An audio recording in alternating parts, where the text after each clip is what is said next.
Budget. இதை நம்ம வந்து 3 கேட்டகரியாக பிரிச்சிருவோம். ஒன்று வந்து வெல்ஃபேர் ஸ்கீம்ஸ், ரெண்டாவது ரெவென்யூ ஜெனரேஷன், மூணாவது ரெவென்யூ ஆகுமெண்டேஷன். மூணாக பிரிச்சிருவோம்.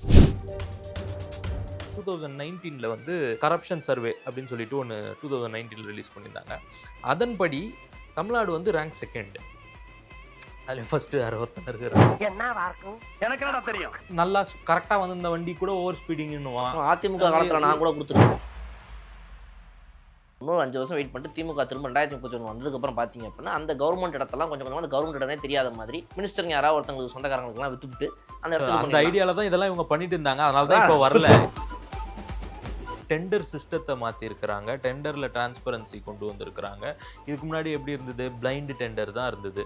டெண்டர் வந்து பிளைண்ட் டெண்டர்னா கண்ணை மூடிட்டு வரவங்களுக்குலாம் கொடுக்குறது. ஜோக் இல்லையா? அது ஒருத்தருக்கே டெண்டராகவே இருந்தா ஐபிஎல் ஆக்ஷனா சார் மாற்றி மாற்றி யார் இருக்கு நல்லது இல்லை. காம்படிஷன் நல்லா இருக்கும், குவாலிட்டி நல்லா இருக்கும், டிரான்ஸ்பரண்டா இருக்கும். லஞ்சம் ஊழல் வாங்க முடியாது.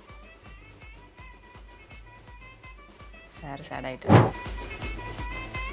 அவங்க சொல்கிறதுல வந்து பப்ளிக் ப்ரைவேட் பார்ட்னர்ஷிப் அப்படின்ற ஒரு விஷயம் சார். இதுக்கு முந்தைய அரசுகள்லாம் அந்த மாதிரி பெருசாக பண்ணதை நம்ம பார்க்க முடியல. பண்ணதே இல்லை.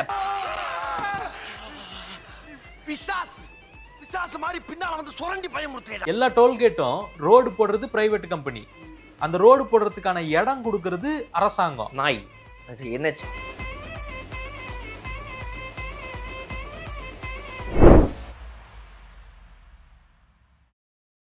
கலர்காணி நேயர்களுக்கு வணக்கம். இன்று நம்மளோடு இணைந்திருக்கிறார் டாக்டர் ராஜசேகர் அவர்கள். வணக்கம் சார். இன்றைக்கி நம்ம ஃபுல்லாக வந்து தமிழ்நாடோட பட்ஜெட் செஷன் பற்றி தான் டிஸ்கஸ் பண்ண போகிறோம். எவ்வளோ புது திட்டங்கள் வந்து இந்த பட்ஜெட்டில் வந்திருக்கு, எந்த திட்டங்களை வந்து ஆல்ரெடி எல்லாம் சொல்லிட்டு இருக்காங்க, பேர் மாற்றிட்டாங்க அப்படின்னு சொல்கிறாங்க. இதுக்கு முன்னாடி என்ன திட்டங்கள்லாம் இருந்திருக்கு, அதை எப்படி வந்து இவங்க வந்து வேறு விதத்தில் மாற்றிருக்காங்க, அதை எப்படி இம்ப்ரூவ் பண்ணியிருக்காங்க, இந்த மொத்தம் இந்த பட்ஜெட்டில் வந்து என்ன மாதிரியான ப்ராக்ரெசிவ் விஷயங்கள்லாம் இருக்குது அப்படிங்கிறத இந்த வீடியோவில் நம்ம டிஸ்கஸ் பண்ணலாம். சார், ஃபஸ்ட்டு நேற்று டிஎம்கேல ரகுபதி அவர்கள் எழுந்து ஃபஸ்ட்டு அவர் பேசும்போதே சொன்ன விஷயம் வந்து நீங்கள் 2 புது திட்டங்கள் கொண்டு வந்திருக்கீங்க. அண்ணன் சீர் திட்டமும் தாய்மாமன் தங்க முதல் திட்டம், இது 2 கொண்டு வந்திருக்கீங்க.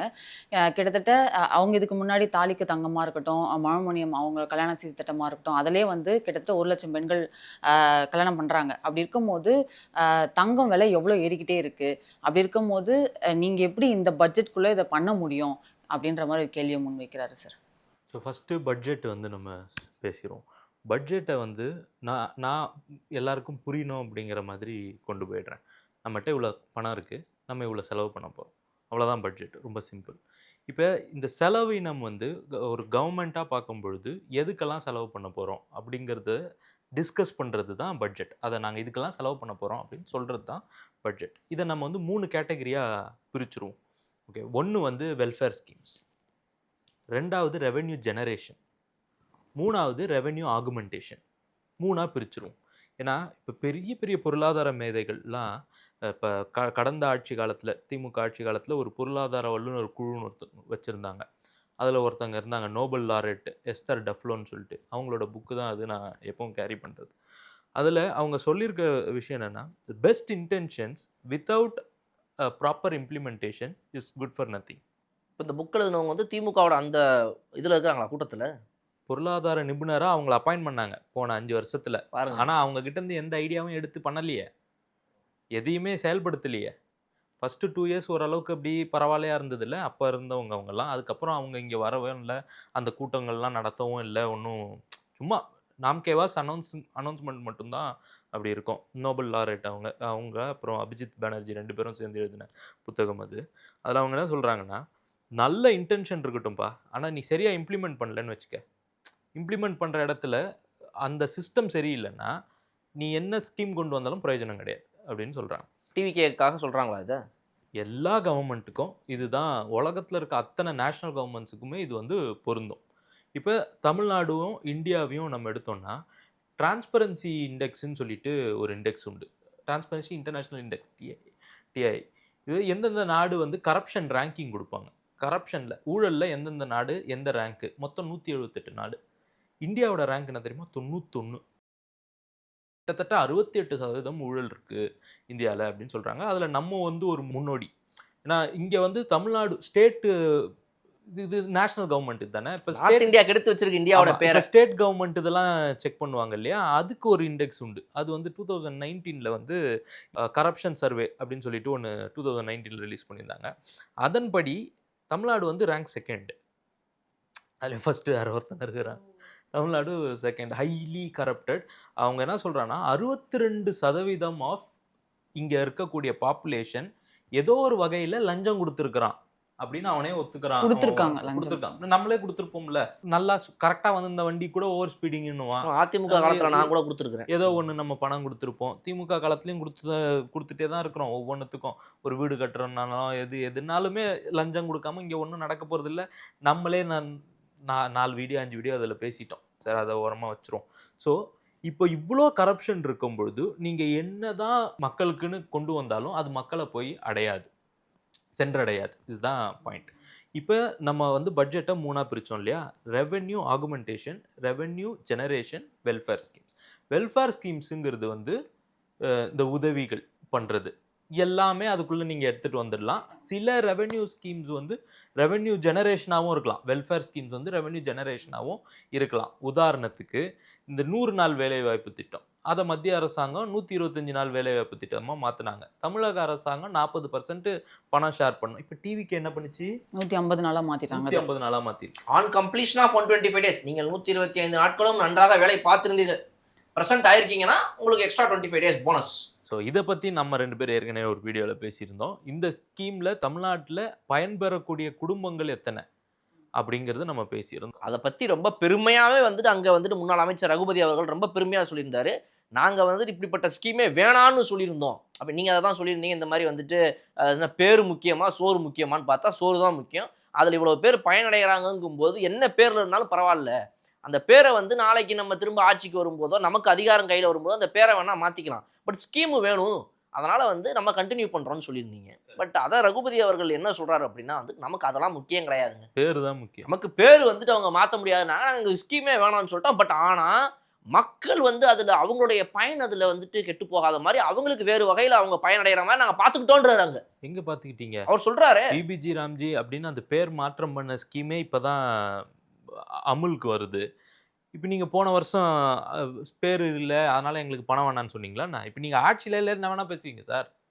இல்லை, அதுக்கு பதிலாக நீங்கள் நாங்கள் ஆட்சிக்கு வந்திருந்தீங்கன்னா அதுக்கு உங்களால் பணம் செலவு பண்ண முடியாமல் ஸ்கீமை நிறுத்தி வச்சிருப்பீங்க, இல்லைனா கையெழுத்து போட்டிருப்பீங்க. 2 ஆப்ஷன் தான். இல்லை, ஆல்டர்னேட்டாக மக்களுக்கு பணம் போகிறதுக்கான வழியில் நாங்கள் பார்த்துக்கிட்டோன்றாங்க அவர். இல்லை, இதுக்கு முன்னாடி இது மாதிரி நடக்கல. போன வருஷம் வரைக்கும் இந்த 40% 60% ஷேரிங் நடக்கல. போன வருஷம் சென்ட்ரல் கவர்மெண்ட் 100% கொடுத்தாங்க. இந்த வருஷம் தான் அது மாறி இருக்கு. இப்போ அது மாறின பிறகு நீங்கள் ஆட்சியில் இல்லாதனால என்ன வேணாலும் பேசுவீங்க. ஆட்சியில் இருந்திருந்தீங்கன்னா உங்களுடைய நிலைமை என்ன, மக்களுடைய நிலைமை என்ன? நீங்கள் இதிலெல்லாம் வந்து அரசியல் பண்ணுறதுல வந்து கொஞ்சம் கூட நியாயமே கிடையாது. இப்போ 100 நாள் வேலைவாய்ப்பு திட்டத்தை 125 நாள் ஆகும் பொழுது நான் கிட்டத்தட்ட 50 நாளுக்கு வந்து தமிழ்நாடு கவர்மெண்ட் வந்து பணம் கொடுக்கணும். 75 நாளுக்கு சென்ட்ரல் கவர்மெண்ட் கொடுப்பாங்க. இப்போ தமிழ்நாடு கவர்மெண்ட்டு இன்னொரு 25 நாள் நானே கொடுத்துட்றேன், 50-50, 150 நாள் சென்ட்ரல் கவர்மெண்ட் 75 நாள், நாங்கள் 75 நாள். இது மக்களுக்கு ரெவென்யூவும் ஜென்ரேட் பண்ணோம், as well as it is a welfare scheme plus revenue generation. So இது வந்து பல ஸ்கீம் ஹைபிரிட் மாடல். இப்போ நீங்கள் சொன்ன இந்த 3 கேட்டகரியில் 2 கேட்டகரியிலையுமே வந்துடும் இப்போ இது. ஆமாம், அந்த மாதிரி. இப்போ ரெவென்யூ ஆக்மெண்டேஷன்னா ஏற்கனவே இருக்கிற ரெவென்யூவை நம்ம வந்து சரியாக பண்ணணும், சரியாக நம்ம வந்து ரீட்டைன் பண்ணணும். இப்போ எஸ்ஓடிஆர் பற்றிலாம் பேசியிருந்தோம், போன முறை நம்ம பேசியிருந்தோம். State own tax revenue, state own non tax revenue 2 இருக்குது. பட் ஸ்டேட் ஓன் டேக்ஸ் ரெவென்யூக்கு எக்ஸாம்பிள் சொல்லணுன்னா கார்பரேஷனில் வாங்கக்கூடிய வரிகள், கமர்ஷியல் டேக்ஸஸ்ஸு, இந்த மாதிரி அத்தனை டேக்ஸும் அதுதான் மேஜர் சங்க் தமிழ்நாடு கவர்மெண்ட்டுடைய வருமானத்தில். இப்போ உதாரணத்துக்கு போன வாரம் நியூஸ் பார்த்துருந்தீங்கன்னா சேலம் கார்பரேஷனில் பெரிய பெரிய கமர்ஷியல் பில்டிங்ஸுக்கு கமர்ஷியல்னு போடாமல் ரெசிடென்ஷியல்னு போட்டு 1800 ரூபாய் மட்டும்தான் வருஷத்துக்கு டேக்ஸ் வாங்கியிருக்கிறாங்க. ஆக்சுவலாக வாங்க வேண்டிய டேக்ஸ் 38,000 ரூபாய். ரெவன்யூ ரொம்ப லாஸாக இருந்துச்சு அந்த மாநகராட்சி. அந்த ஒரு மாநகராட்சியில் மட்டும் 8000 இந்த மாதிரியான அனாமலிஸ் கண்டுபிடிச்சிருக்கிறாங்க. அதில் மட்டும் கிட்டத்தட்ட 190 கோடி வந்து லாஸ். இது ஒரு சிட்டிக்கு. இந்த மாதிரி எத்தனை சிட்டி இருக்குது, இந்த மாதிரி எவ்வளோ பஞ்சாயத்தில் இந்த மாதிரியான ப்ராப்ளம்ஸ் இருக்கும், எவ்வளோ கிராமங்களில் இருக்கும், இதை எல்லாத்தையுமே வந்து நம்ம ரீட்டைன் பண்ணணும் அப்படின்னும் பொழுது டிரான்ஸ்பரன்சி இன் கவர்னன்ஸ் ரொம்ப முக்கியம். இப்போ இந்த டிரான்ஸ்பரன்சி இன் கவர்னன்ஸுக்கு தான் இந்த இந்த பட்ஜெட்லேயே அதை பற்றி நிறைய விளக்கங்கள் கொடுத்துருக்காங்க, நிறைய முன்னெடுப்புகள் கொண்டு வராங்க. அதே மாதிரி மைனிங் எடுத்தீங்கன்னா எவ்வளோ கனிம வளங்கள் வெட்டப்படுது, எவ்வளோ விற்கப்படுதுங்கிறது வந்து டிரான்ஸ்பரண்ட்டாக கிடையாதுங்கிறத நம்ம பார்த்துருக்கோம். தொடர்ந்து கொள்ளையடிக்கப்பட்ட கனிம வளங்களை பற்றி நம்ம கடந்த 5 ஆண்டுகளில் நிறைய போராட்டங்கள், நிறைய பேச்சுவார்த்தைகள், நிறைய பேர் அதை பற்றி குரல் உயர்த்தினதெல்லாம் நம்ம பார்த்தோம். ஸோ இதை கண்ட்ரோலில் கொண்டு வரத்துக்கு கம்ப்யூட்டரைசேஷன் ஆஃப் மினரல் டிபார்ட்மெண்ட்டு பண்ணுறாங்க. இப்போ அது பண்ணுற பட்சத்தில் எவ்வளோ கனிமங்கள் வெட்டப்படுது, அது எவ்வளோக்கு நமக்கு வர வேண்டிய டேக்ஸ் ரெவென்யூ அதில் எவ்வளோ அப்படிங்கிறதெல்லாம் வந்து டிரான்ஸ்பரண்ட்டாக வரும்பொழுது இந்த செக் பாயிண்ட்ஸ் எல்லாம் நம்ம வந்து சீல் பண்ண முடியும். இதெல்லாம் ஒரு வருஷம் முடிஞ்ச பிறகு தான் எங்கெல்லாம் நம்ம சேவ் பண்ணியிருக்கோம், எவ்வளோ ரெவென்யூ நமக்கு புதுசாக ஜென்ரேட் ஆகலைனாலும் ஏற்கனவே இருக்கிறதுல நம்ம எவ்வளோ வந்து மிச்சப்படுத்தி இருக்கிறோம், நியாயமாக வர வேண்டியதை எவ்வளோ சேர்த்துருக்கோம் அப்படிங்கிறது நமக்கு தெரிய வரும். அதுக்கான எல்லா முயற்சியும் இந்த கவர்மெண்ட் எடுக்கிறாங்க. ஸோ இந்த ப்ராசஸை சீம்லெஸ்ஸாக ஃபாஸ்ட்டாக பண்ணணும். அப்போ ஃபேஸ்லெஸ் லேண்ட் ரெஜிஸ்ட்ரேஷன் வந்து கொண்டு வராங்க, ஃபேஸ்லெஸ் ஜிஎஸ்டி ப்ராசஸிங் கொண்டு வராங்க. இதெல்லாம் வந்து சீக்கிரமாக வேலை நடக்கணும். நீ ஒரு ஆஃபீஸ்க்கு போயிட்டு ஒரு ஃபைலை நகர்த்தணும்னா அங்கே தேவையில்லாத பிரைப் வரும், அங்கே தேவையில்லாத டிலேஸ் வரும். ஸோ நீங்கள் இதுக்குள்ளே வரும்பொழுது உங்களுக்கு டைம் லைன் ஃபிக்ஸ் பண்ணுறாங்க, இத்தனை நாளைக்குள்ளே இந்த ஃபைலுக்கு நீ ஆன்சர் பண்ணியே ஆகணும். அப்படின்னும் பொழுது இந்த வேலைகள் சீக்கிரம் நடக்கும். அப்போ உங்களோட ரெவென்யூ ஆக்மெண்டேஷன் கிளியராக இருக்கும். புது கம்பெனிஸ் வர்றதுனால ரெவென்யூ ஜெனரேஷனும் வரும். இது ரெண்டுத்துல வரும், ரெவென்யூ ஜெனரேஷன் இதுலேயும் வரும், ரெவென்யூ ஆக்மெண்டேஷன்லேயும் வரும். இந்த ஜிஎஸ்டி ஃபேஸ்லெஸ், இந்த மைனிங்கு, இதெல்லாம் வந்து ரெண்டுத்துலேயுமே நம்ம பிளேஸ் பண்ணிக்கலாம். ஸோ இந்த மாதிரியான திட்டங்களையும் இந்த பட்ஜெட்ல வந்து தெளிவுபடுத்தி இருக்கிறாங்க. இந்த ரெவென்யூ ஆகுமெண்டேஷன் தான் அந்த கமிட்டி வச்சிருக்காங்களா சார், அந்த டாக்டர் மோன்டாக் சிங் அவரோட கமிட்டி? மான்டெக் சிங் அலுவாலியா, அதோட கேபி கிருஷ்ணன் ஒருத்தர் இருக்காரு அந்த கமிட்டியில. மான்டெக் சிங் அலுவாலியா பற்றி நிறைய பேசிட்டாங்க. பட் இந்த கேபி கிருஷ்ணன் யாருன்னா, இவர் தான் வந்து கர்நாடகாவுடைய எக்கானமி வந்து ரொம்ப மோசமாக இருந்த நிலைமையில் அதை சரி கட்டின ஒரு நபர். அவர் இப்போ இங்கே வந்து அதை சரி கட்டணும் அப்படின்னு பார்க்குறாங்க. இதே மாதிரி எல்லாத்துலேயுமே நமக்கு வரக்கூடிய ஒரு மிகப்பெரிய எக்ஸைஸ் டியூட்டி வந்து அண்ட் வேட்டு லிக்கர்லேருந்து வருது. அதில் எவ்வளோ லீக்கேஜ் இருக்குங்கிறதையும் நம்ம ஏற்கனவே பேசியிருந்தோம். வர பாட்டில் எவ்வளோ, அங்கே போகிற பாட்டில் எவ்வளோ, அதில் இருக்கக்கூடிய டிஃப்ரென்ஸ். ஆக்சுவலாக பிஎஸ்யூவா, பப்ளிக் செக்டார் அண்டர்டேக்கிங்காக டாஸ்மாக் இஸ் இன் லாஸ். அது அந்த பட்ஜெட்டை 2019க்கு அப்புறம் அரசாங்கம் கொடுக்கவே இல்லை. டாஸ்மாக் லாஸ்ல? ஆமாம். எப்படி டாஸ்மாக் லாஸ்ல? டாஸ்மாக் தான் நிறைய பணம் வருதுன்றாங்க. ஒரு கம்பெனியா டாஸ்மாக் வந்து ரெவென்யூ வந்து டெபிசிட்ல தான் இருக்கு, ரெவென்யூ லாஸ்ல தான் இருக்கு 2019 பட்ஜெட் படி. அதுக்கப்புறம் கடந்த 5 வருஷத்துலயும் டாஸ்மாக்ல வந்து பட்ஜெட்டே ரிலீஸ் பண்ணல. அப்படி ரிலீஸ் பண்ணியிருந்தா கூட அது வந்து ஆன்லைன் டாஸ்மாகோட சைட்ல இல்லை, கவர்மெண்ட் வெப்சைட்ல நான் நிறைய முறை செக் பண்ணிட்டேன், அது இல்லை. அது ஏன் லாஸ்னா, இப்போ டாஸ்மாக் வந்து ஒரு 20,000 ரூபாய்க்கு சரக்கு விற்கிறாங்கன்னு வைங்க. அவங்க கிட்ட இருக்கக்கூடிய சரக்குகள்னா பியர்ஸு, ஆல்கஹால்ஸு, எல்லா கைண்ட் ஆஃப் லிக்கர்ஸ், இது எல்லாத்தையும் அவங்க செல் பண்ணுறதுக்கு மூலமாக அவங்களுக்கு வரக்கூடிய காஸ்ட் ஒரு 20,000 கோடி அப்படின்னா, அதில் அவங்க வாங்கக்கூடிய காஸ்ட் இருக்கு இல்லையா, பாட்டில்ஸ் வாங்கக்கூடிய காஸ்ட், அதுக்கு ஒரு 16,000 கோடி கொடுத்துட்றாங்க. அந்த 16,000 கோடியில் வேஸ்டேஜுங்கிறான், பாட்டில் உடஞ்சி போச்சு, டிரான்சாக்ஷன், அதில் எத்தனை கோடி வந்து லாஸ் ஆகலாம்? 10-20 கோடி லாஸ் ஆகும். 3,000 கோடி லாஸ்ன்னு போட்டிருக்காங்க. 3,000 கோடி. 20,000 கோடி சம்பாதிச்ச இடத்துல 3,000 கோடி வாங்குறீங்க, 16,000 கோடி வாங்குறதுல 3,000 கோடி லாஸ் இல்லைன்னு போட்டிருக்கீங்க. இது இல்லாமல் மிசலேனியஸ் லாஸ்ன்னு தனியாக போட்டிருக்கீங்க, மூடி திறந்துச்சு, எக்ஸ்பயர் ஆயிடுச்சு, இந்த மாதிரி அந்த லாஸ் ரெவென்யூவே இல்லை. ஆமாம், இதில் வந்து வேட் எக்ஸைஸ் டியூட்டி வந்து தமிழ்நாடு கவர்மெண்ட்டுக்கு டாஸ்மாக் கட்டணும். டாஸ்மாக் ஒரு கம்பெனிமா, அந்த கம்பெனி டேக்ஸு கலெக்ட் பண்ணுது மக்கள்கிட்ட. 100 ரூபாய் அவர்கிட்ட இவர்கிட்டன்னு 100 வாங்கி இந்த காசில் 50% வந்து எக்ஸைஸ் டியூட்டி அண்ட் வேட்டு, அதை வந்து கவர்மெண்ட்டுக்கு கொடுத்துடணும். இப்போ மீதி இருக்கிற 50% தான் உங்கள் கையில் இருக்கிற காசு.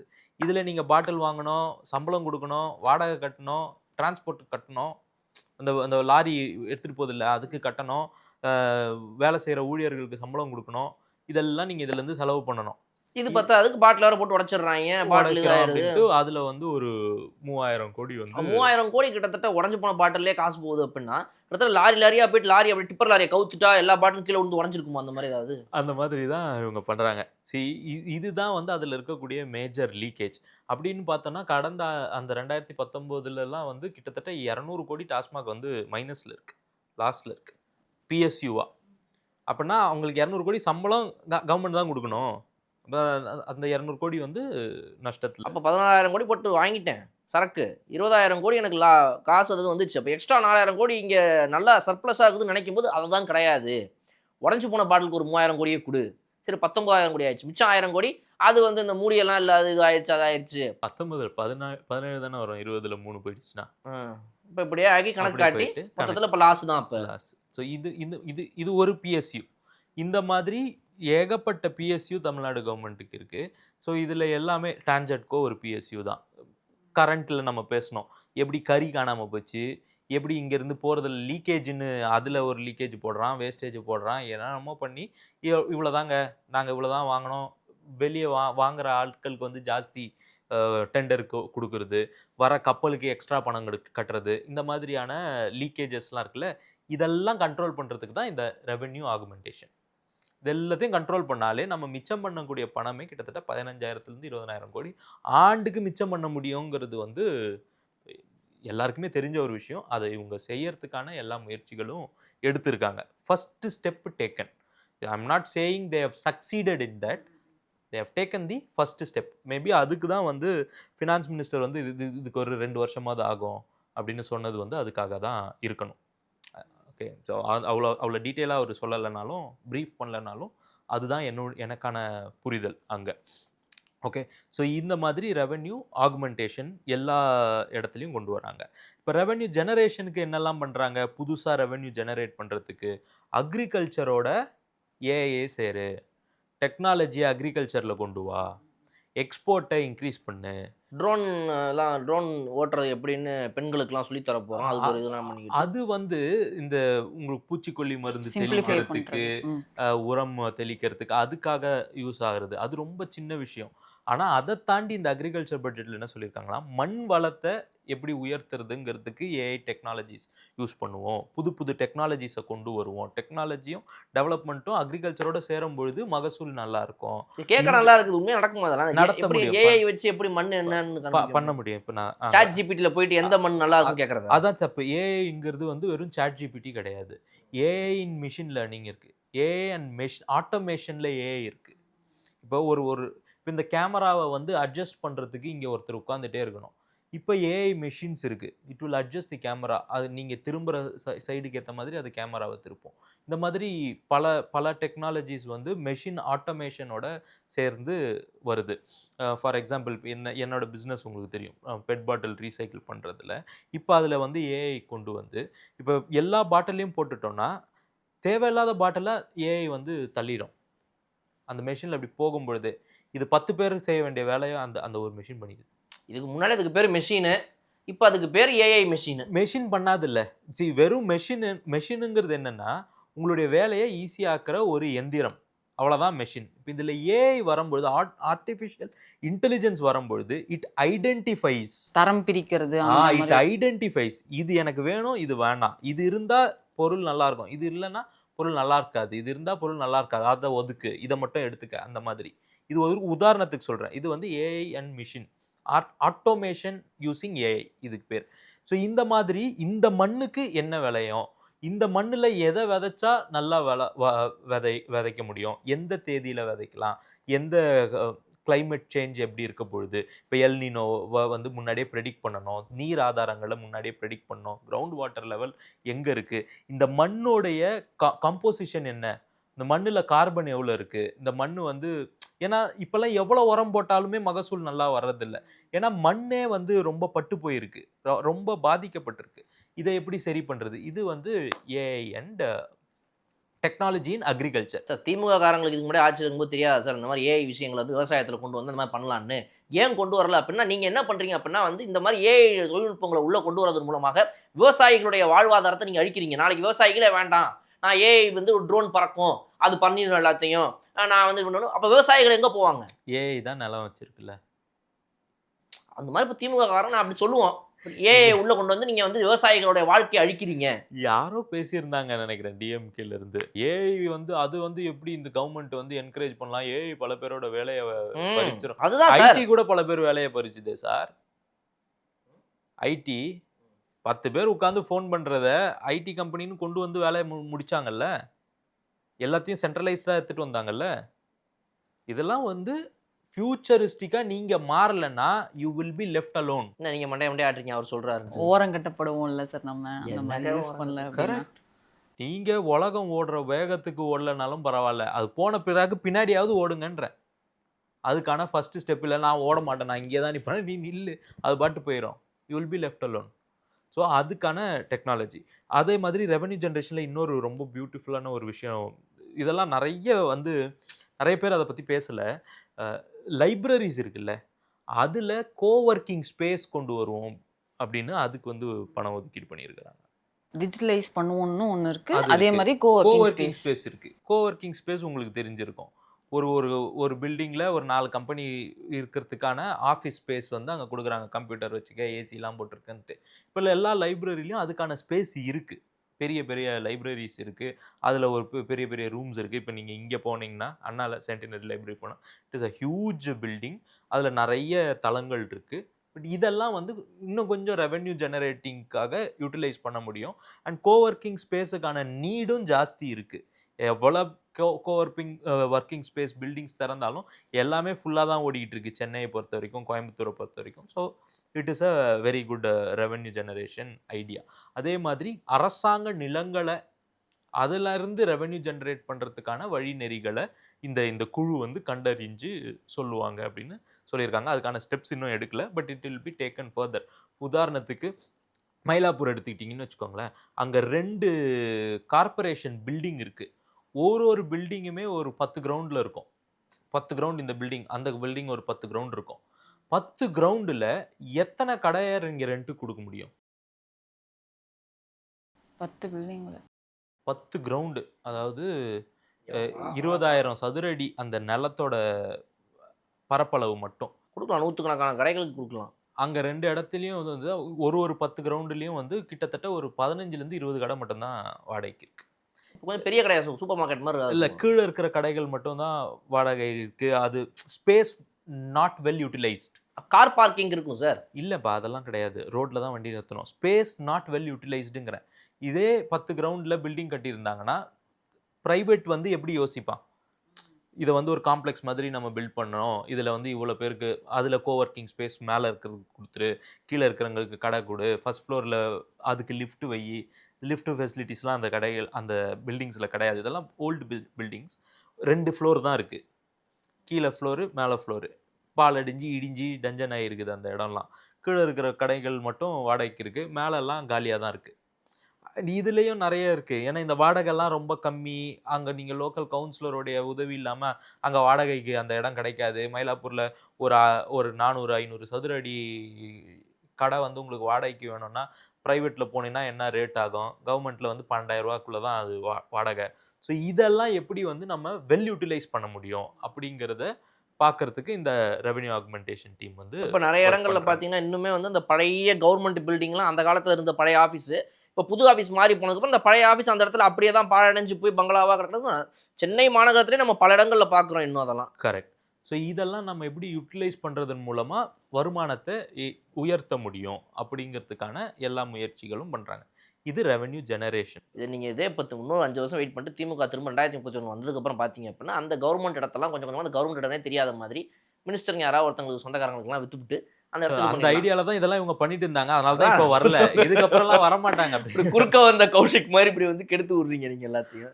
ஸோ அதுக்கான முயற்சிகள்ல தான் இத்தனை வருஷமா வேலை பார்த்த அமைச்சர்களுக்கு ஒரு கவர்மெண்ட் பில்டிங்கை கொடுக்க மாட்டீங்களா சார்? ஒரு என்ன இது? அதுதான் அப்படிதானே பண்ணாரு ஒருத்தர். அப்படிதானே ஒருத்தர் பண்ணாரு. இங்க கிண்டியில இருந்து ஒரு இடத்த வந்து ஒரு பேருக்கு மாத்திக்கிட்டு அந்த வழக்கு இன்னும் ஆடிக்கிட்டு இருக்காரு. வழக்கு இருக்கிறதுனால அதை பற்றி பேசல, விட்டுருவோம். ரெவென்யூ ஜெனரேஷனுக்கான முயற்சிகளில் ஈடுபடுறாங்க. எக்ஸ்போர்ட் பண்ணுறதுக்கான கவுன்சில்ஸை இம்ப்ரூவ் பண்ணுறாங்க. ஏற்கனவே இருந்ததா அப்படின்னு கேட்டிங்கன்னா, ஏற்கனவே இருந்தது. எக்ஸ்போர்ட் கவுன்சில், ஃபெசிலிட்டேஷன் கவுன்சில்லாம் இங்கே இருந்து கைடன்ஸ் தமிழ்நாடுன்னு சொல்லிட்டு ஒன்று வச்சுருந்தாங்க. அதில் வந்து பிஸ்னஸ்க்கெல்லாம் சப்போர்ட்லாம் பண்ணாங்க. பட் அதில் இருக்கக்கூடிய பெரிய சிக்கல் என்னென்னா, ஐ ஹவ் ஃபேஸ்ட் தட். நம்ம ஒரு கம்பெனி வச்சுருக்கிறோன்னா 10 பில்டிங் இருக்குது, 10 ஆஃபீஸ் இருக்குது. ஒரு ஆஃபீஸில் போய் ஒரு நாள் கணக்காக வெயிட் பண்ண வேண்டியதாக இருக்குது. சார் நீங்க என்ன பண்ணுங்க, இந்த 2வது பில்டிங்ல 4வது மாடியில 3வது கடையில அங்க ஒரு அங்கிள் ஒரு ஓரமா ஒரு சேர் போட்டு ஓடுற ஃபேனுக்கு கீழே உட்காந்துட்டு இருப்பாரு. அந்த ஃபேன் சத்தத்துக்குள்ள கீச் கீச்சுன்னு உட்காந்துட்டு இருப்பாரு. அந்த ஃபேனுக்கு கீழே போனீங்கன்னா அவர் தான் உங்களுக்கு இதெல்லாம் பார்ப்பாரு. Correct.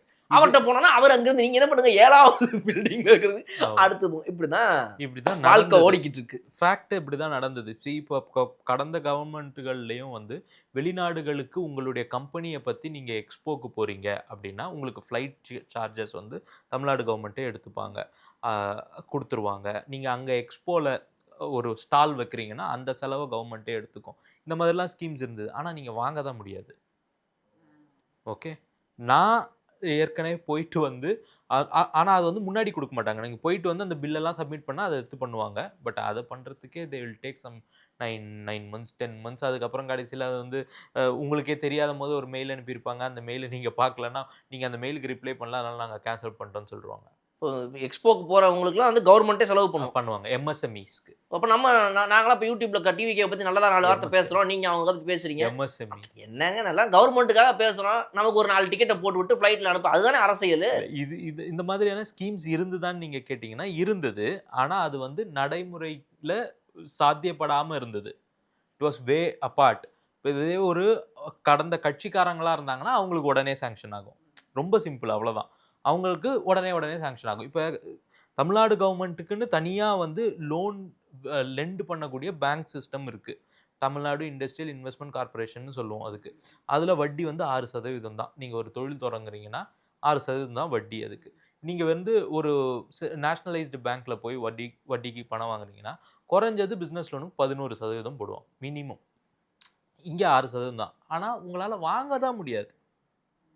Okay, you need a lot of influence, you need you have to adjust them, you have to give them money. அதில் வரதில் ஒரு பங்கு கொடுக்கணும். நம்ம ஏற்கனவே டிஸ்ட்ரிக்ட் இண்டஸ்ட்ரியல் சென்டர் பற்றி நம்ம பேசியிருந்தோம். மானியம்லாம் சப்சிடியை எப்படி வந்து அவங்களே ஜிஎம்ஏ கேட்டு வாங்குறது, ஜிஎம்ஏ வேற ஆள் பேரில் எப்படி காசு வாங்குவார், அதெல்லாம் கூட நம்ம ஏற்கனவே பேசியிருந்தோம். ஸோ இதெல்லாம் வந்து தகர்க்கப்பட்டு ஒரு குடையின் கீழே எல்லாமே அம்ப்ரலா சிஸ்டம்னு இவங்க சொல்லியிருக்கிறாங்க டிவிகே கவர்மெண்ட்டில். இப்போ நீங்கள் ஒரு டிபார்ட்மெண்ட் போனாலே உங்களுக்கு வேறு எங்கெல்லாம் யூஸ் ஆகும். உங்களுக்கு எக்ஸ்போர்ட் கவுன்சிலில் இருந்து கால் வரும், உங்களுக்கு இங்கேருந்து கால் வரும்.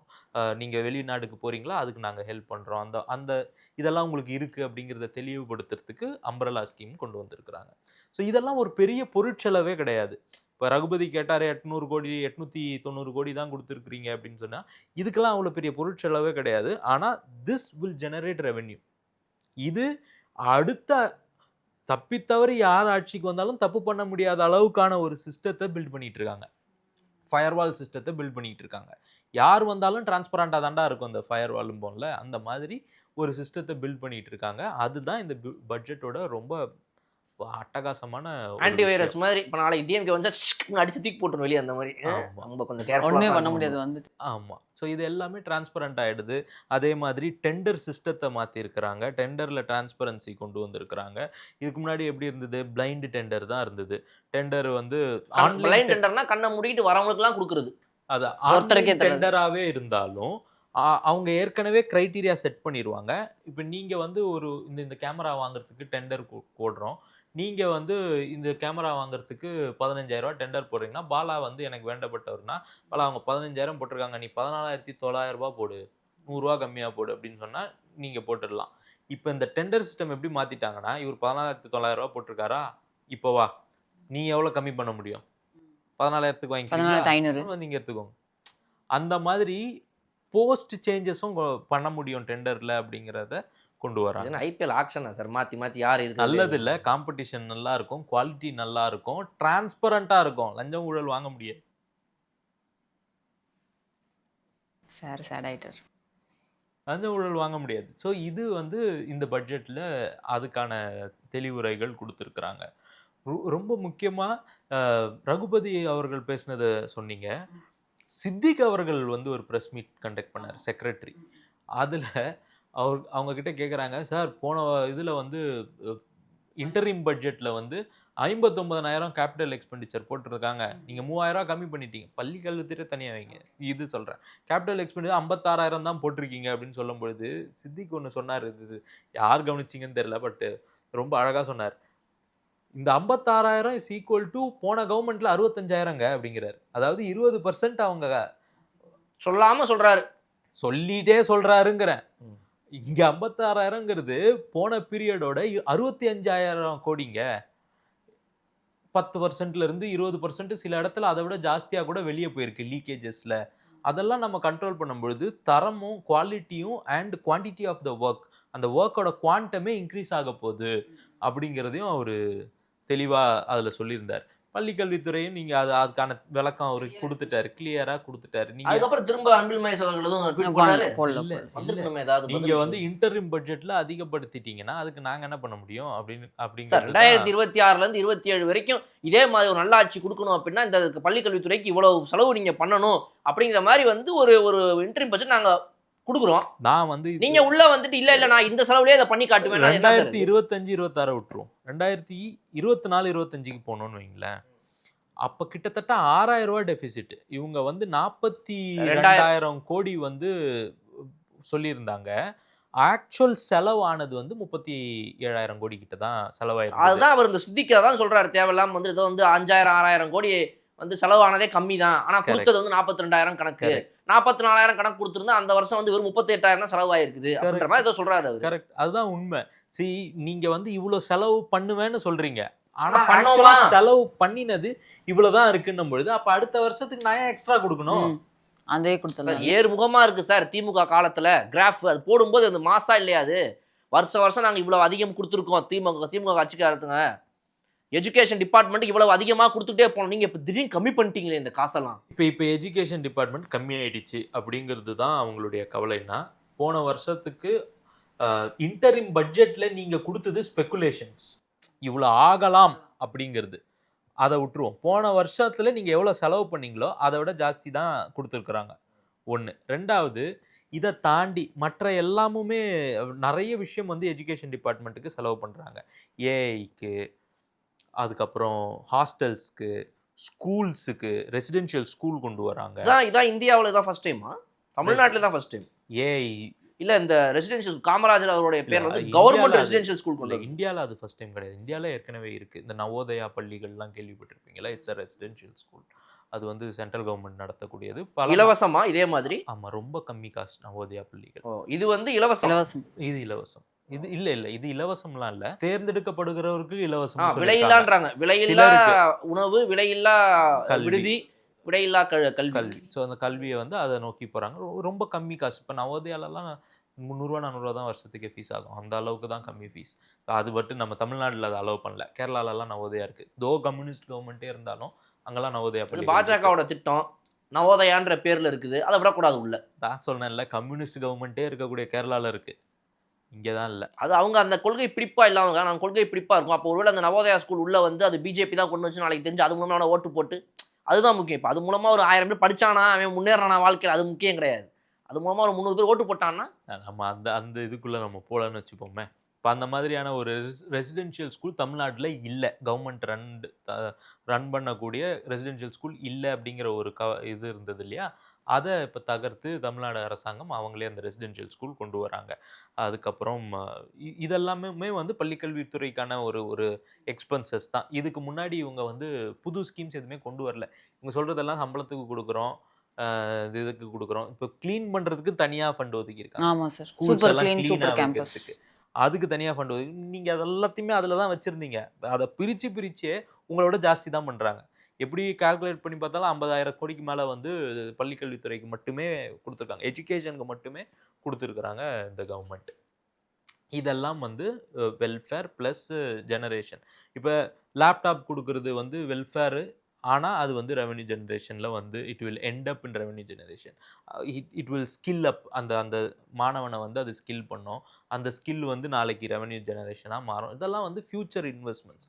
இந்த மாதிரியான ஃபியூச்சர் இன்வெஸ்ட்மெண்ட்ஸில் செலவு பண்ணுறது வந்து ஒரு ஆகச்சிறந்த அரசியல் வந்து மக்களுக்கான பண்ணக்கூடிய ஒரு செயல்பாடுகள் தான் இது. இதை போய் ஒன்றும் இல்லாத பட்ஜெட்டு அப்படிங்கிறது வந்து எதை வச்சு சொல்கிறாங்கங்கிறது எனக்கு விளங்கலை. முக்கியமாக எஜுகேஷன் டிபார்ட்மெண்ட் பற்றி ஒரு சொன்ன அந்த ட்வீட்லாம் பார்க்கும்போது நீங்கள் சொல்கிறது என்ன அப்படின்னா, அன்பில் மகேஷ் பொய்யா மொழி அப்படின்னு சொல்கிறீங்க அவர் போட்ட ட்வீட்டை நீங்கள். ஆமாம். சரி, வேறு என்ன விஷயங்கள் சார்? அவங்க சொல்கிறதுல வந்து பப்ளிக் ப்ரைவேட் பார்ட்னர்ஷிப் அப்படின்ற ஒரு விஷயம் சார். இதுக்கு முந்தைய அரசுகள்லாம் அந்த மாதிரி பெருசாக பண்ணதை நம்ம பார்க்க முடியல. பண்ணதே இல்லை, ப்ரைவேட்டுங்கிறதே கிடையாது தமிழ்நாட்டில். தெளிவாக உண்மையை பேசுங்க. அந்த மாதிரி இருக்குது. இப்போ இந்த கவர்மெண்ட் வந்து பப்ளிக் ப்ரைவேட் பார்ட்னர்ஷிப்னு ஒரு விஷயம், முக்கியமாக டிஎன் சுடர் அந்த ஹாஸ்டல் கட்டுறதுல இருக்குது அப்படின்ற தெரியுமாமா? இது பிஜேபி மாதிரி இவங்களும் மாறிட்டாங்க. அதெல்லாம் சொல்லு, கரெக்டாக கேளுங்க. ஸ்விட்ச் தெரியுமா? இருக்கே, இந்த பக்கத்தில் இருக்குது 2 ஸ்விட்ச் அப்படின்னு ஒரு கம்பெனி இருக்குது. ஓகே, தெரியுமா? டிரான்ஸ்போர்ட் சென்னையில் பார்த்துருக்கீங்களா? போதே கவர்மெண்ட் பஸ், இவி பஸ் போகுது இல்லை, அது என்ன partnership? Government bus, PPP model, public private partnership. அது ஒரு ப்ரைவேட் கம்பெனி இருப்பாங்க. நம்ம ஏற்கனவே இதை பற்றி மெசகான் டாக் வீடியோவில் பேசியிருந்தோம். ஒரு ஒரு ஒரு பிபிபி மாடல்னா என்ன அப்படின்னு சொல்லிட்டு. ஒரு ஒரு கவர்மெண்ட் வந்து சில பொருட்செலவை ஏற்றுக்கும். அதில் தேவைப்படுற மற்ற பொருட்செலவை ப்ரைவேட் கம்பெனி ஏற்றுப்பாங்க. இவங்க 2 பேரும் சேர்ந்து வரக்கூடிய லாபத்தை ஷேர் பண்ணிப்பாங்க. இதுதான் பப்ளிக் ப்ரைவேட் பார்ட்னர்ஷிப். இதில் வந்து அரசாங்கமே எல்லா கேபிட்டலையும் செலவு பண்ண வேண்டிய பேர்டன் வந்து குறையும். நிறைய அந்த மாதிரி பண்ணுறாங்கப்பா. இங்கே நம்ம கார்பரேஷனில் குப்பை அள்ளுறாங்கல்ல. ஆமாம், கார்பரேஷன் எம்ப்ளாயி அவங்களாம், கவர்மெண்ட் எம்ப்ளாயி. அர்பன்சர் சமீர்னு அர்பசீரா ஒரு கம்பெனி இருந்ததுல இதுக்கு முன்னாடி. எனக்கு தெரியும். ஓனிக்ஸ் ஞாபகம் இருக்கா? சொல்ல மாட்டேன். ஓனிக்ஸு. ஆமாம். இது எல்லாமே private company in hand with government. இதை வந்து நம்ம டெண்டராகவும் கொடுத்துடலாம்.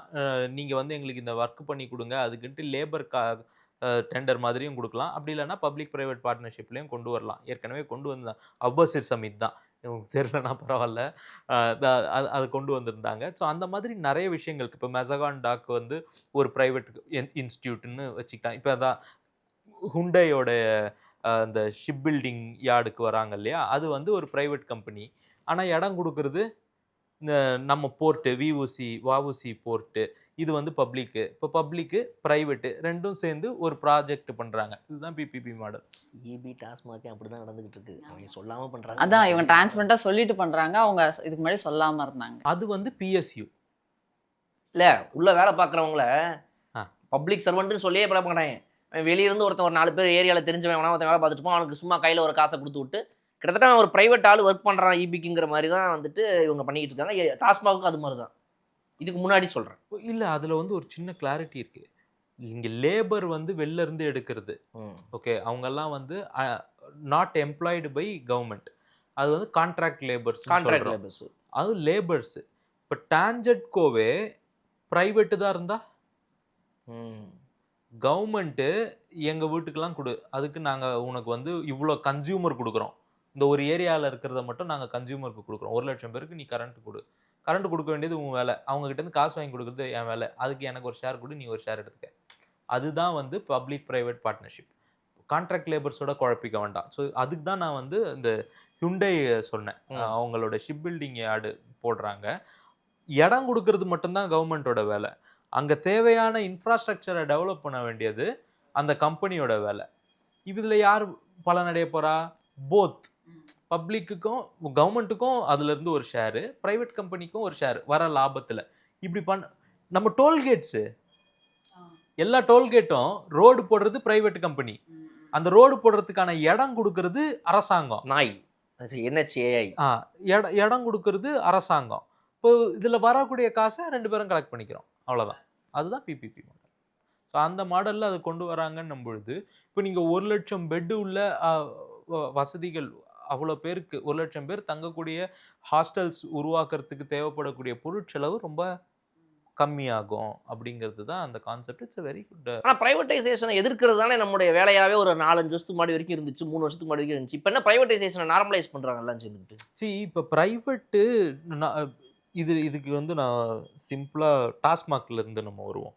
இப்போ எக்ஸைஸ் டியூட்டி இருக்குல்ல, எக்ஸைஸ் டியூட்டி தெரியும் இல்லையா, அது டாஸ்மாக் லிக்கர்ல இருந்து தமிழ்நாடு கவர்மெண்ட் வருஷத்துக்கு எவ்வளோ சம்பாதிக்குதுன்னு தெரியுமா? 8,000 9,000 கோடி. அவ்வளோதான். கர்நாடகா கவர்மெண்ட் இருக்குல்ல, அங்கேயும் லிக்கர் இருக்கு, ப்ரைவேட்டு ப்ரைவேட்டு. அங்கே எக்ஸைஸ் டியூட்டியில் எவ்வளோ சம்பாதிக்கிறாங்க தெரியுமா? நம்மளோட கம்மியாக தான் சம்பாதிப்பாங்க. இப்போ 40,000 கோடி. எப்படி? அங்கே வேட்டு கிடையாது, நமக்கு வேட் உண்டு. எக்ஸைஸ் டியூட்டிங்கிறது ஒரு லிக்கர் ப்ரொடியூஸ் பண்ணி அந்த லிக்கரை ஹோல்டு பண்ணுறதுக்கு அந்த கம்பெனி நமக்கு காசு கொடுத்துரும். இப்போ நீங்கள் ஒரு கடை வச்சுருக்கிறீங்கன்னா, உங்கள் கடையில் 1000 பாட்டில் லிக்கர் இருக்குன்னா, அந்த 1000 பாட்டிலுக்கான எக்ஸைஸ் டியூட்டி நீங்கள் என்கிட்ட கொடுத்தாதான் உங்களுக்கு அந்த லிக்கர் அங்கே வச்சுக்கிறதுக்கான பர்மிஷன் கிடைக்கும். வேட்டுங்கிறது எப்படின்னா, நீங்கள் எக்ஸைஸ் டியூட்டி நமக்கு ரொம்ப கம்மி, ஓகே, அந்த எக்ஸைஸ் டியூட்டியை அந்த மேனுஃபேக்சரரோ இல்லைன்னா செல்லரோ கவர்மெண்ட்டுக்கு கொடுத்துருவாங்க. அந்த 8,000 கோடி தான் தமிழ்நாடு கவர்மெண்ட்டுது. நீங்கள் வேட்டை அவர்கிட்டேருந்து வாங்குவீங்க, கன்சியூமர்கிட்ட இருந்து. அவர் கொடுக்குற காசில் உங்களுக்கு வேட் வரும், அதுக்கப்புறம் நீங்கள் எனக்கு கொடுப்பீங்க. இப்போ நீங்கள் சேமித்து வைக்கிறீங்கல்ல குடவுனில், உங்களுடைய கடையில், இதுக்கெல்லாம் எனக்கு எந்த காசும் வராது. இப்போ நீங்கள் எவ்வளோ விற்றீங்கிறது எனக்கு தெரியவே வராது. ஓ, நீ டேரெக்டாக கம்பெனிக்காரங்கிட்டேருந்து வாங்கி 100 பாட்டில் எக்ஸ்ட்ரா ஓட்டினா எனக்கு தெரியவே தெரியாது. 100 கேஸ் எக்ஸ்ட்ரா ஓட்டினா எனக்கு தெரியவே தெரியாது. ஸோ இது ப்ரைவேட்டைசேஷனால் வந்த ஒரு லாபம்னு வச்சுக்கோங்க. அங்கே நம்மளுக்கு தலைவலியே இல்லைல்ல. எப்படி இருந்தாலும் இப்போ நீங்கள் ஒரு கம்பெனிக்காரங்க, அவங்க தான் லிக்கர் ஃபேக்ட்ரி வச்சுருக்கிறாங்கன்னா, நீங்கள் அங்கே போய் வாங்கி தானே ஆனோம், பில்லு போட்டு தானே ஆனோம், டியூட்டியில் வந்துடுதில்ல, முடிஞ்சு போச்சு. ஜிஎஸ்டி மாதிரி முன்னாடியே கட்டிடுறோம்ல, 18% முன்னாடியே கட்டிடுறோம். பொருள் ஏதாவது வாங்குறோன்னா அதை வச்சு நீ யூஸ் பண்ணாமல் போ, அதை பற்றி எனக்கு கவலை இல்லை. அது உனக்கு வேஸ்ட்டாக போச்சு, அதை பற்றி எனக்கு கவலை கிடையாது. ஆனால் எனக்கு 18% டேக்ஸ் கட்டிடு அப்படின்னு கட்டிடுறோம். இப்போ இந்த ஜிஎஸ்டி இல்லாத ப்ராடக்ட் தானே லிக்கரு, அதுக்கப்புறம் பெட்ரோலியம், இதெல்லாம் வந்து ஜிஎஸ்டி கிடையாது. இதுக்கெல்லாம் எக்ஸைஸ் டியூட்டி தனியாக வாங்குகிறோம். ஸோ இந்த எக்ஸைஸ் டியூட்டியே நம்ம வாங்கிட்டோன்னா இது plus side of, positive side of அங்கே நடந்த ஒரு ப்ரைவேட்டைசேஷன் ஒரு எக்ஸாம்பிளுக்கு சொல்கிறேன். ஸோ அந்த மாதிரி நம்மளுடைய செலவினங்களை குறைக்கிறதுக்கு அண்ட் அந்த இன்ஃப்ராஸ்ட்ரக்சரை டெவலப் பண்ணுறதுக்கு public private partnership it's beautiful concept. இதில் மட்டும் இல்லை, நிறைய விஷயத்தில் இருக்குது. நானும் ஒரு ப்ராஜெக்ட் கொடுத்துருந்தேன், அதுவும் ஒரு பப்ளிக் ப்ரைவேட். நான் வந்து ஒரு ப்ரைவேட் கம்பெனி, கவர்மெண்ட் இருக்காங்க, அங்கே வந்து இந்த குப்பைகளை வந்து சேகரிக்கிறது, குப்பைகளை தரம் பிரிக்கிறதுக்கு நான் ஒரு ப்ராஜெக்ட் கொடுத்து போன கவர்மெண்ட்டில் ஒரு 3 வருஷமாக ட்ரை பண்ணி அது அப்படியே ஸ்டாக்னண்ட்டாக நிற்குது. உடனே துரிதமாக செயல்பட்டுருவாங்களே சார் எதுவாக இருந்தாலும். போன கவர்மெண்ட்லையா ஒரு 3 வருஷமாக அதை ஃபாலோ பண்ணி ஒழுங்காக ஃபாலோ பண்ணீங்களா? அந்த கடை அந்த ஆஃபீஸ்க்கு நான் போயிட்டு வந்ததுக்கு மட்டும் என் காரில் மட்டும் ஒரு 20,000 கிலோமீட்டர் ஓட்டியிருப்பேன்னு நினைக்கிறேன். ஒழுங்காக ஃபாலோ பண்ணீங்களா? கரெக்டாக டாக்குமெண்ட்ஸ்லாம் கரெக்டாக வச்சிங்களா? டாக்குமெண்ட்ஸ்லாம் கொடுத்துட்டேன், பச்சை பத்திரம் என்கிட்ட இல்லை கொடுக்கறதுக்கு. முக்கியமான டாக்குமெண்ட் இல்லாமல் எப்படி சார் நீங்கள் என்ன ஒரு இதுவை கூட தெரியாமல் நீங்கள் பிஸ்னஸ் பண்ணலாம்? அது வந்து பப்ளிக் ப்ரைவேட் பார்ட்னர்ஷிப். அந்த மாதிரி பச்சை மண்ணாகவே இருக்கார் டாக்டர். சில விஷயங்களை வந்து அரசாங்கமே நீயே பண்ணிடு, நீயே கட்டிடு அப்படின்னா முடியாது இல்லையா? அப்போ வந்து ப்ரைவேட்டை உள்ளே கொண்டு வந்து பண்ணுறது இட்ஸ் அ வயபிள் சொல்யூஷன். எங்களுடைய இறுதி 2 கேள்விகள் சார். இப்போது நிறைய ஸ்கீம்ஸ் கொண்டு வந்திருக்காங்க. பள்ளி கல்வித்துறையிலே ஏகப்பட்ட ஸ்கீம்ஸ் இருக்குன்னு நம்ம பேசினோம். தங்கம் மோதிரம், தாய்மாமன் திட்டம், சமூக நீதித்துறை, மீனவர் நலன், இந்த மாதிரி நிறைய ஸ்கீம்ஸ் கொண்டு வந்திருக்காங்க. இந்த ஸ்கீம்ஸான ரெவென்யூ எங்கேருந்து வரும்ன்றது டிஎம்கே சைட்லேருந்து வைக்கப்படுற கேள்வி. ரெவென்யூ ஆஃப் தமிழ்நாடு கவர்மெண்ட்டுன்னு பேசுனா அது கொஞ்சம் பெரிய டாபிக். நான் சிம்பிளாக இதுக்கு பதில் சொல்லிடுறேன் உங்களுக்கு. இப்போ இந்த 2 பெரிய ஸ்கீம் தான் அனௌன்ஸ் பண்ணியிருக்காங்க. ஒன்று தாய்மாமன் தங்கம் மோதிரம், அப்புறம் அண்ணன் சீர். இது 2த்துக்குமான பட்ஜெட் எவ்வளோ ஒதுக்கியிருக்காங்க? 1500 கோடி கிட்ட வருது. அவ்வளோதான். தமிழ்நாடோட பட்ஜெட் எவ்வளோ? 2,26,740 கோடி. அது வந்து ரெவென்யூ ஜெனரேட்டட்னு நினைக்கிறேன் இல்லையா? பட்ஜெட்டோட ஆண்டுக்கான ரெவென்யூ ஜெனரேட்டட். ஆண்டுக்கான இவங்க கொடுத்துருக்கிற இந்த 2 ப்ராஜெக்ட்டுக்கான திட்ட செலவே வந்து 1,500 கோடி தான். அது வந்து ஒரு பெரிய பணம் கிடையாது. ஒன்று அதை அப்படி ஓரமாக வைங்க. இப்போ ஃபிஸ்கல் டெஃபிசிட் எடுங்க. ஃபிஸ்கல் டெஃபிசிட்னா பட்ஜெட்டில் உள்ள துண்டு, நம்ம செலவு பண்ணுறதுக்கான காசு நம்மக்கிட்ட இல்லாதது, அதுதான் வந்து ஃபிஸ்கல் டெஃபிசிட். கிட்டத்தட்ட 55,000 கோடி வந்து போட்டிருக்காங்க. கடந்த திமுக ஆட்சியில் 2024 1 லட்சம் கோடி கிட்ட 69,000 கோடி கேபெக்ஸ் இல்லாம வெறும் ரெவென்யூ டெபிசிட் மட்டுமே வந்து 69,000 கோடி. இங்கே வந்து 55,000 கோடியாக அதை குறைச்சிருக்கிறாங்க. ஒன்று. ரெண்டாவது, நம்மளுடைய ஃபிஸ்கல் டெபிசிட் கேபெக்ஸையும் சேர்த்து 1,00,000 கோடி, இப்போவும் 1,00,000 கோடி தான் வாங்குறாங்கன்னு வச்சுக்கோங்களேன். 1,22,000 கோடி தான் நாங்கள் கடன் வாங்க போகிறோங்கிற அளவுக்கு சொல்லியிருக்கிறாங்க. இந்த 1,22,000 கோடி to the GDP of Tamil Nadu, GSDP of Tamil Nadu பர்சன்டேஜில் பார்த்தீங்கன்னா போன ஆண்டு 3.48%. 3% இருக்கணும். இப்போ இவங்க சொல்லக்கூடிய அதிகமாக பணம் வாங்கினா கூட இவங்க சொல்லக்கூடியது வந்து 3% வந்து நிற்குது. அதாவது கிட்டத்தட்ட 0.5% 100 நாளில் கம்மி பண்ணியிருக்காங்க. அதுதான் நானும் கேட்கணும்னு வந்தேன். இப்போ ஒவ்வொரு முறையும் இப்போ நாங்கள் போன வீடியோவில் பேசியிருந்தோம். அதாவது வந்து வருஷம் வாங்கின கடன் எப்படி ஏறிக்கிட்டே போயிருக்குது இந்த 25 வருஷத்துலன்னு ஒரு வீடியோவில் பேசியிருந்தோம். அதில் கடைசியாக 2025 to 26 திமுக முடிச்சு வைக்கும்போது 1,67,000 கோடியோ என்னமோ வாங்கியிருக்குது லாஸ்ட் இயர். இப்போ இந்த வருஷம் எப்போவுமே நம்ம ஒரு வருஷம் ஒரு ஆட்சி முடிஞ்சுட்டு போகும்போது அடுத்த ஆட்சிக்கு அதே கட்சி வந்தாலோ, அதிமுக 2 முறை வந்த மாதிரி, இல்லை திமுக மாறி வந்தாலோ அடுத்த வருஷம் வரும்போது புதுசாக அந்த ஒரு பெரிய ரைஸ் தெரியுது. ஆனால் இவங்க வந்த உடனே ஃபர்ஸ்ட் இயர் இப்போ 1,60,000 எப்படி ஒரு 2 lakh போகும் இந்த வருஷம் வாங்குறதுன்னு பார்த்தா வெறும் 1,20,000 தான் இவங்க லோனே வாங்குறாங்க. இதுதான் ஃபர்ஸ்ட் டைம் வந்து ஒரு ஆட்சி காலம் வந்த உடனே முதல் முறையாக போன தடவை விட்டுட்டு போனதை விட கம்மியாக லோன் வாங்குறது. இதுதான் 25 வருஷத்துக்கு கிட்டத்தட்ட தான் ஃபர்ஸ்ட் டைம். கரெக்ட். இப்போ ஃபர்ஸ்ட் டைம் இது கம்மி பண்ணியிருக்கிறாங்கன்றீங்களா? இதுக்கப்புறம் இன்னும் கம்மி தான் ஆகும். இது அதிகமாகிறதுக்கான சாத்தியக்கூறு கிடையாது. ஏன்னா ரெவென்யூ ஆக்மெண்டேஷன்லாம் நம்ம பார்த்தபடி அதில் வந்து நம்ம ரெவென்யூ ரீடென்ஷன் பண்ணிட்டோம்னா, நிறுத்திட்டோம்னா, அப்போ நம்ம இன்னும் ஜாஸ்தி கடன் வாங்க வேண்டிய அவசியம் இருக்காது. ஆனால் டிஎம்கே காலத்தில், ஏடிஎம்கே காலத்துலலாம் அந்த அடுத்தடுத்த வருஷம் ஏறிக்கிட்டே போய் கடைசி ஒரு பீக்கில் தான் முடிக்கிறாங்க. நடுவில் லைட்டாக இறங்குறது சில வருஷங்கள் நடந்திருக்கு. கரெக்டாக எலெக்ஷன் முன்னாடி வந்து அது செமையா பீக் இன்டரிம் பட்ஜெட் வரும்போது அதில் அப்படியே குறைச்சிருவாங்க. போன இன்டரிம் பட்ஜெட்ல குறைப்பாங்க. பட் கடைசியா முடிக்கும்போது செமையா வாங்கி ஃபர்ஸ்ட் இயர் லாஸ்ட் இயர் ரொம்ப அதிகமா இருக்கும். ஏன்னா வந்த உடனே நாங்க எல்லாத்தையும் செய்யறோம் அப்படின்ற பேரு, போக முன்னாடி நாங்க எல்லாத்தையும் பண்ணிட்டோன்ற பேரு, அதுக்காண்டி பண்ற ஒரு விஷயம் தான். இப்போ இந்த லேப்டாப் ஸ்கீமு டிஎம்கே கவர்மெண்ட்ல 5 வருஷம் பண்ணவே இல்லை. கரெக்டாக 3 மாசத்துக்கு முன்னாடி பண்ணாங்க.